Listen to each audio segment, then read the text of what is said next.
տեսեք միացողներին, Արգիշտի Քարամյանի հայր, բոլորի վրա կոմպրոմատ կա, ես անձին չեմ անդրադառնալու մեր վեհափառին, հա, բայց էլի եմ ասում, ժողովրդին եմ ասում, ով որ կգա կասի ես սրբոց սուրբն եմ, թքեք վրեն, հիմա չկա, սրանց մեջ սրբոց այդ 12-ի մեջ չկա, մարդը որ հայտարարում է, որ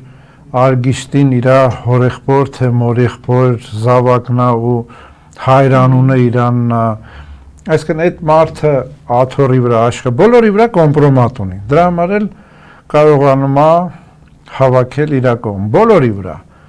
Բայց Արշակ Սրբազանի վրա էլ ինչ-որ կեղծ կոմպրոմատներ հրապարակ նետեցին, բայց Արշակ Սրբազանը անդրդվելի էր և գնաց այդ մարդը նստեց։ Դե Արշակ Սրբազանի վրա եթե կեղծ էր, դրա համար է նստեց, սրանց վրա իրական կոմպրոմատներ կա, ես չեմ հասկանում ոնց կարող էր Արցախի թեմի ղեկավարը գնար միանար